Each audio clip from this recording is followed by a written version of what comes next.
Harvard university दुनिया की one of the best university में भी इसराइल हमास या इसराइल फिलिस्तीन को लेकर दो ग्रुप बटे हुए हैं।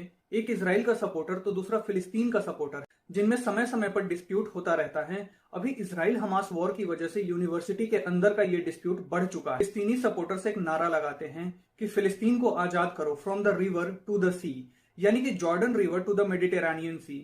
इस स्लोगन को हार्वर्ड के प्रोफेसर्स का एक ग्रुप सपोर्ट करता है तो दूसरा ग्रुप इसके अगेंस्ट है। इस स्लोगन को हम आगे डिटेल में देखेंगे। फिलहाल बात करते हैं हार्वर्ड यूनिवर्सिटी में हुए डिस्प्यूट की। देखिए, अभी मुद्दा ये है कि इसराइल बिना रुके फिलिस्तीन पर भारी बमबारी और हमला कर रहा है। इसराइल ने ग्राउंड अटैक भी स्टार्ट कर दिया है। इन्हीं सब चीजों को लेकर यूनिवर्सिटी में इसराइल का विरोध किया जा रहा है, जिस वजह से यूनिवर्सिटी कैंपस में यहूदियों के खिलाफ एक निगेटिव सेंटिमेंट क्रिएट हो गया है। हार्वर्ड के प्रो फिलिस्तीनी स्टूडेंट्स का ग्रुप यहां तक कह रहा है कि हमास ने 7 अक्टूबर को जो हमला किया उसके लिए भी इसराइल ही जिम्मेदार है, क्योंकि इसराइल फिलिस्तीनियों पर जुल्म करता है, उनका लैंड कैप्चर कर रहा है, जिसके जवाब में हमास ने 7 अक्टूबर को हमला करके 1200 से ज्यादा निर्दोष लोगों की हत्या कर दी। बात अगर सिर्फ निगेटिव सेंटिमेंट तक रहती तो एक हद तक मैनेज किया जा सकता था, लेकिन सिचुएशन अब आउट ऑफ कंट्रोल जाने के कगार पर है। यूनाइटेड स्टेट्स में अगर आप देखोगे तो इसराइल और ज्यूज के खिलाफ निगेटिव सेंटिमेंट काफी स्ट्रांग हो चुके हैं। ज्यूज स्टूडेंट्स और कम्युनिटी पर लगातार हमले किए जा रहे हैं। आप कोलंबिया यूनिवर्सिटी देख लो, ओहायो की स्टेट यूनिवर्सिटी का एग्जांपल देख लो, जगह जगह पर ज्यूज स्टूडेंट्स पर हमले बढ़ रहे हैं। हार्वर्ड में भी इस तरह के हमले शुरू ना हो जाएं। सो निगेटिव सेंटिमेंट को काउंटर करने के लिए यूनिवर्सिटी की प्रेसिडेंट ने कैंपस में चल रहे यहूदी विरोधी भावना के खिलाफ अपना एक स्टेटमेंट दिया। इस पर हार्वर्ड के 100 से अधिक प्रो फिलिस्तीनी प्रोफेसर्स ने यूनिवर्सिटी प्रेसिडेंट को क्रिटिसाइज करते हुए एक लेटर लिखा, जिसमें उन्होंने प्रेसिडेंट के द्वारा दिए गए बयान की निंदा की और कहा कि इजराइल की इस इथनो नेशनलिस्टिक गवर्नमेंट को क्रिटिसाइज करने का मतलब एंटीसेमेटिक या ज्यूज कम्युनिटी को क्रिटिसाइज करना नहीं है। अब देखिए, इस तरह की बातें ना बड़ी ही आइडियलिस्टिक होती हैं, जिनमें लोग ये कहते हैं कि एक इथनो नेशनलिस्ट गवर्नमेंट के क्रिटिसिज्म का नेगेटिव इम्पैक्ट उस इथनिसिटी के लोगों पर नहीं पड़ेगा। अगर ऐसा होता तो दुनिया भर में ज्यूज कम्युनिटी पर हमले नहीं हो रहे होते। आगे प्रोफेसर्स ने कहा कि प्रेसिडेंट यूनिवर्सिटी के बड़े डोनर्स और एक्स स्टूडेंट्स के प्रेशर में काम कर रही हैं। अब सवाल ये है कि क्या हार्वर्ड के डोनर्स इनके प्रेसिडेंट को इन्फ्लुएंस कर सकते हैं? एक बार हार्वर्ड यूनिवर्सिटी के बड़े डोनर्स की लिस्ट देखते हैं।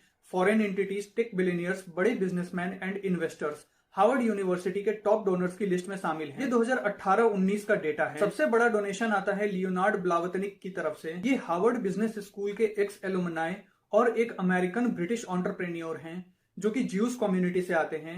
इन्होंने हार्वर्ड मेडिकल स्कूल को $200 मिलियन डोनेट किए हैं, जो कि इसकी हिस्ट्री का सबसे बड़ा डोनेशन है। नेक्स्ट है फेसबुक के सीईओ एंड ज्यूज कम्युनिटी से आने वाले मार्क जकरबर्ग का चैन जकरबर्ग इनिशिएटिव, जिसने $50 मिलियन का डोनेशन दिया है। इनके अलावा जो भी बड़े डोनर्स हैं जिन्होंने मिलियंस ऑफ डॉलर डोनेट किए हैं, वो बेसिकली अमेरिकन और यूरोपियन एंटरप्रेन्योर्स या बड़े इन्वेस्टर्स हैं, except the government of United Arab Emirates. जी हाँ, यूएई की गवर्नमेंट ने भी हार्वर्ड यूनिवर्सिटी में $10 मिलियन का डोनेशन दिया है। मेजॉरिटी ऑफ जाइंट डोनर्स को अगर आप देखोगे तो फिलिस्तीन के कंपैरिजन में इसराइल के ज्यादा करीब दिखाई देंगे। आपको क्या लगता है कि ये इन्फ्लुएंशियल डोनर्स हार्वर्ड यूनिवर्सिटी में फिलिस्तीन के सपोर्टर्स को दबाने के लिए यूनिवर्सिटी की प्रेसिडेंट पर प्रेशर बना रहे हैं, या प्रेसिडेंट चाहती हैं कि ज्यूज कम्युनिटी के खिलाफ जो निगेटिव सेंटिमेंट बढ़ रहा है उसे कंट्रोल किया जाए? बात करते हैं फिलिस्तीनी सपोर्टर्स के द्वारा लगाए जाने वाले from the river to the sea Palestine will be free के स्लोगन की। इस स्लोगन में from the river to the sea यानी कि जॉर्डन रिवर से मेडिटेरेनियन सी के बीच की जमीन को फिलिस्तीन बताया गया है और उसे आजाद करने की बात की गई है। इस रीजन के मैप में आप देख सकते हो कि इसराइल की भी टेरिटरी है, जिस कारण इस स्लोगन का एक इंटरप्रिटेशन ये निकलता है कि इसराइल को पूरी तरह से खत्म करने की बात की जा रही है। ये ग्रुप ऐसा है जो ये मानता है कि ये स्लोगन पीस एंड फ्रीडम को प्रमोट करने वाला है, जिनमें secular, democratic and free Palestine state की कल्पना है। एक ऐसा स्टेट जहां ज्यूज एंड अरब एक साथ डेमोक्रेटिकली को एग्जिस्ट कर सके। लास्ट मंथ एक डच कोर्ट ने from the river to the sea slogan के बारे में कहा कि अगर हम ब्रॉडर सेंस में देखें तो ये स्लोगन स्टेट ऑफ इजराइल से रिलेटेड है, ना कि ज्यूज पीपल से। वहीं दूसरी यूरोपियन गवर्नमेंट्स की बात करें तो बर्लिन की सरकार ने इस स्लोगन के साथ बाकी दूसरे एंटी ज्यूज स्लोगन को बैन कर रखा है।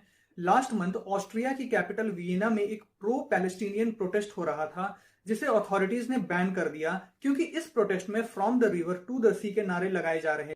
इस स्लोगन के ओरिजिन के बारे में कोई कॉन्क्रीट इंफॉर्मेशन नहीं है, लेकिन 1948 के वॉर के बाद लगभग 7 लाख फिलिस्तीनी या तो भाग गए या अपने घरों से निकाल दिए गए, जिसके बाद इसराइल की स्थापना हुई। इन रिफ्यूजी फिलिस्तीनियों में से एक्टिविस्ट और इंटेलेक्चुअल्स के बीच 1960s के आसपास से ये स्लोगन पॉपुलर होने लगा। तब से इस स्लोगन के ग्लोबली मल्टीपल इंटरप्रिटेशन रहे, लेकिन 7 अक्टूबर को जो हमास ने अटैक किया उसके बाद से स्लोगन के निगेटिव इंटरप्रिटेशन को बूस्ट मिला। अगर सबसे निगेटिव इंटरप्रिटेशन की बात करें तो जॉर्डन रिवर से मेडिटेरेनियन सी के बीच में रहने वाले ज्यूज को खत्म कर दिया जाए। और इस स्लोगन का जो सबसे पॉजिटिव इंटरप्रिटेशन है वो ये है कि एक secular, democratic and free state की स्थापना करना, ज्यूज को पूरी तरह से खत्म करना या फिर डेमोक्रेटिक एंड सेक्युलर स्टेट की स्थापना करना, ये दोनों बातें अरब पॉपुलेशन के लिए बहुत ही ज्यादा वाइल्ड ड्रीम है। प्रोबेबिलिटी ये है कि इस स्लोगन का एक्चुअल इंटरप्रिटेशन इन दोनों के बीच में कहीं लाई करता हो। इस स्लोगन को लेकर आप अपना ओपिनियन कमेंट सेक्शन में शेयर कर सकते हो। गाइस, आज की इस वीडियो में बस इतना ही। अगर ये वीडियो आपको पसंद आई है तो इस वीडियो को लाइक करें और अपने फ्रेंड्स एंड फैमिली के बीच शेयर करें। मिलते हैं नेक्स्ट वीडियो में एक और इंपॉर्टेंट टॉपिक के साथ। तब तक के लिए धन्यवाद।